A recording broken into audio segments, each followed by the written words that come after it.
Assalamualaikum warahmatullahi wabarakatuh. Salam sejahtera bagi kita semua. Kali ini saya akan menjelaskan tentang modul mata pelajaran riset pada materi variabel penelitian, populasi, dan sampel.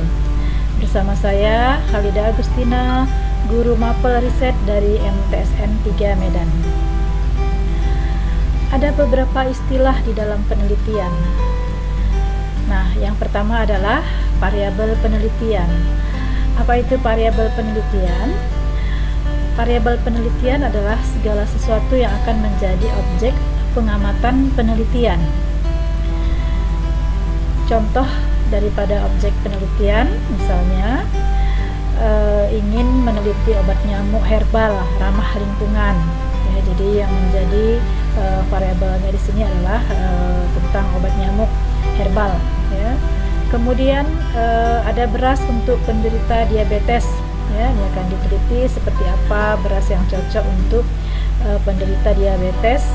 Kemudian ada ancaman persatuan bangsa di era digital. Ada beberapa jenis variabel penelitian. Nah, dua di antaranya akan kita bahas. Ya. Yang pertama adalah apa yang disebut dengan variabel terikat atau istilahnya dependen atau variabel Y, ya, yaitu variabel pada penelitian yang diukur untuk mengetahui besarnya efek atau pengaruh yang disebabkan oleh variabel lain.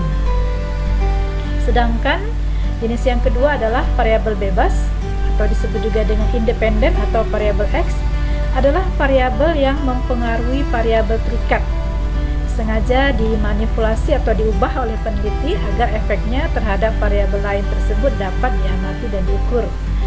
Nah, jadi bagaimana membedakan kedua variabel ini? Ya, variabel terikat itu ya disebabkan oleh variabel bebas. Ya, jadi variabel bebas mempengaruhi variabel terikat di sini. Ya, jadi variabel bebas itu diubah ya atau dimanipulasi ya agar ada efeknya terhadap variabel terikat. Nah, untuk lebih pahamnya coba kita lihat ya contoh variabel terikat dan variabel bebas dalam penelitian. Misalnya kita dapat melihatnya dari judul penelitian.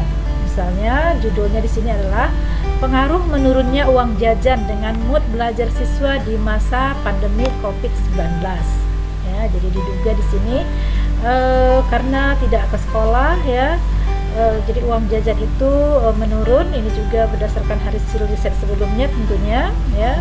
Kemudian kita lihat di sini mana variabel terikatnya dalam penelitian itu adalah mood belajar ya. Jadi mood belajar itu dipengaruhi oleh variabel bebasnya, yaitu uang jajan ya, karena uang jajan di sini diubah atau dimanipulasi, di mana sebelum pandemik dan sesudah pandemik, selama pandemik itu berbeda ya, jadi ada perubahan begitu ya.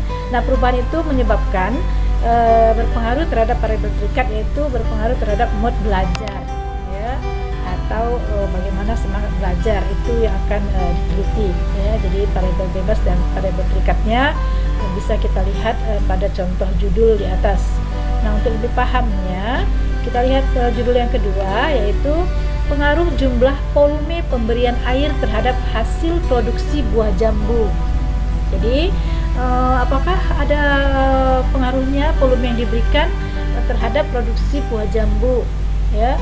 Nah, di sini akan dilihat yang mana yang merupakan variabel terikatnya, yaitu adalah hasil produksi buah jambu, karena dia dipengaruhi oleh volume pemberian air ya.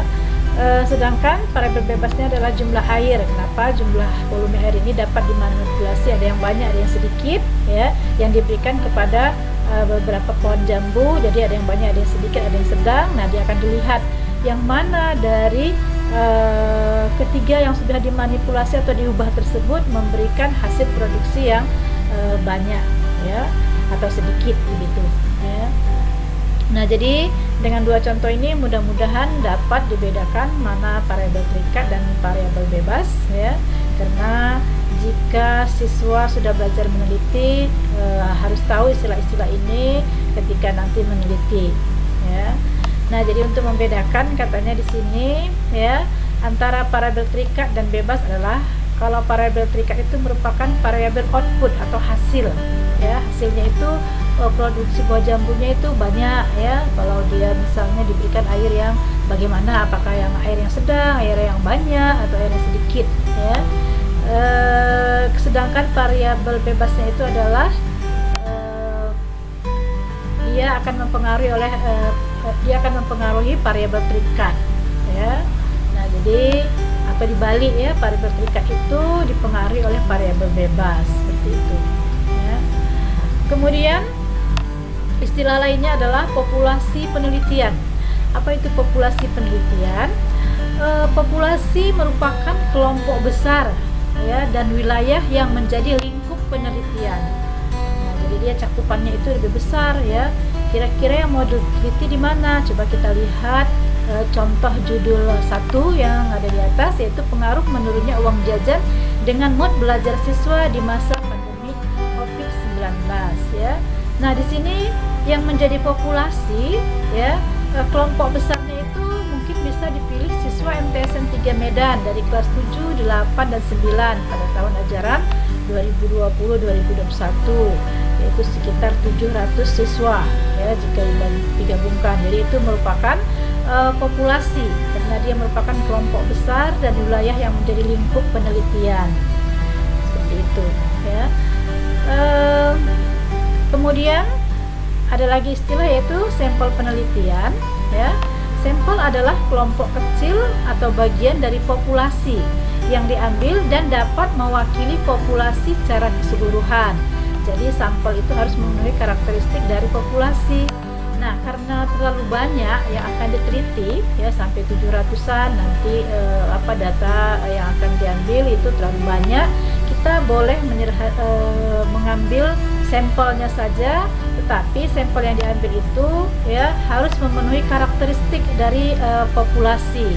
Jadi misalnya yang diambil itu tidak boleh hanya kelas 9 saja, kelas 8 saja, atau kelas 7 saja. Jadi sebaiknya dia itu acak ya, ataupun diambil beberapa diantaranya yang memenuhi karakteristik dari populasi ya. Jadi pada contoh judul penelitian pengaruh menurunnya uang jajan dengan mood belajar siswa di masa pandemi COVID-19 yang menjadi sampel yang dapat memenuhi karakteristik populasi, misalnya peneliti dapat mengambil 100 orang siswa ya, gabungan dari kelas 7, 8 dan 9 pada tahun ajaran 2020-2021 ya. Contoh populasi dan sampel bisa juga dilihat pada tabel ini ya. Anda semua bisa mempelajarinya di sini. Misalnya populasinya itu adalah mahasiswa jurusan PGSD Universitas PGRI Semarang. Nah, yang diambil menjadi sampelnya hanya 50 orang ya, mahasiswa Universitas PGRI Semarang untuk diteliti motivasi belajar mahasiswa tersebut. Kemudian ingin meneliti beras, jadi yang menjadi populasinya adalah seluruh produksi beras yang ada di suatu desa ya di Yogyakarta. Jadi peneliti hanya mengambil beberapa beras untuk diteliti kualitasnya dan dapat mewakili kualitas beras di desa Pringapus Yogyakarta ya. Jadi kamu dapat membaca ini untuk lebih memahaminya ya. Nah, demikian saja beberapa contoh istilah ya yang ada di dalam penelitian ya. Demikian saja, sekian dan terima kasih. Billahi taufik wal hidayah. Assalamualaikum warahmatullahi